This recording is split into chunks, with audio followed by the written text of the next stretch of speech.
Welcome to Swiss homemade food. இன்றைக்கி மீன் குழம்பு மீன் வறுவல் பண்ணலான்னு இருக்கேன். இந்த ரெசிபி எப்படி செய்யறதுன்னு பார்க்கலாம். மீன் வாங்கியிருக்காங்க. வெலை மீன் பார்த்தீங்கன்னா டேஸ்ட் வைஸ் ரொம்ப நல்லாயிருக்கும், நல்லா சதையாமல் இருக்கும், முள் அவ்வளோ இருக்காது. நீங்களும் இதற்கு ட்ரை பண்ணி பாருங்கள். இது வறுக்கிறதுக்காக இது ரெடி பண்ணியிருக்கேன். அதுக்கான மசாலா இஞ்சி, பூண்டு, பச்சை மிளகாய், புளி, தக்காளி, வெங்காயம், கொத்தமல்லி, இதில் மிளகு, சீரகம், சோம்பு போட்டிருக்கேன். இதெல்லாமே அரைச்சிட்டு இந்த மீனில் போட்டு நம்ம ஊற வச்சிட்டோம்னா இது ஊறிட்டு இருக்கோம். அதுக்குள்ளே நம்ம மீன் குழம்புக்கானதை ரெடி பண்ணலாம். நல்லா அரைச்சிக்கலாங்க. மிக்ஸி ஜாரில் போட்டு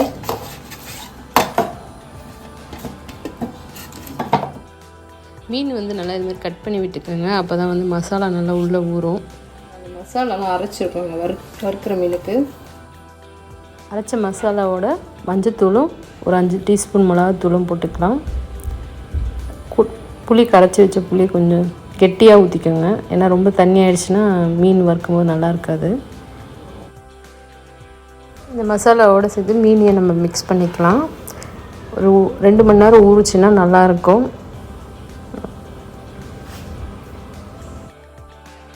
மீன் குழம்பு நம்ம ரெடி பண்ணிடலாம். சட்டி கொஞ்சம் சூடாகட்டும். மீன் குழம்புக்கானது 2 தக்காளி, கொஞ்சம் புளி, கொத்தமல்லி, வடகம் தான் போடுவேன் நான் தாளிக்க, 3 சின்ன வெங்காயம். சட்டி காஞ்சிடுச்சு, எண்ணெய் ஊற்றிக்கலாம். வடகம் போட்டுடலாம். இப்போது ஆனியன் சேர்த்துக்கலாம். ஆனியன் நல்லா ரோஸ்ட் ஆகணும். ஆனியன் ரோஸ்ட் ஆகிடுச்சு. இப்போ தக்காளி, கொத்தமல்லியும் சேர்த்துடலாம். அது ரெண்டும் கொஞ்சம் நல்லா வதங்கணும். வதங்கிடுச்சு.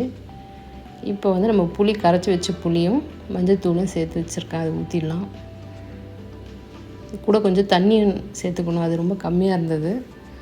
இப்போது மிளகாத்தூள் 5 ஸ்பூன். இது சின்ன ஸ்பூன் தான், 5 ஸ்பூன் போடுறேன்.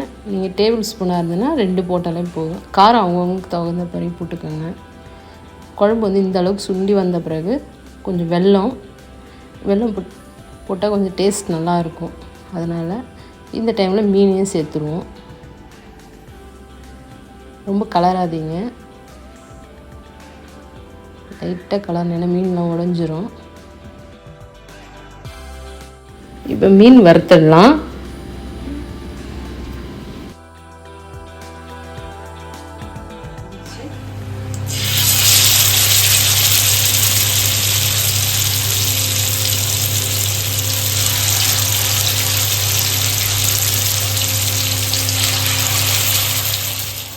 மீன் குழம்பு ரெடி ஆயிடுச்சுங்க.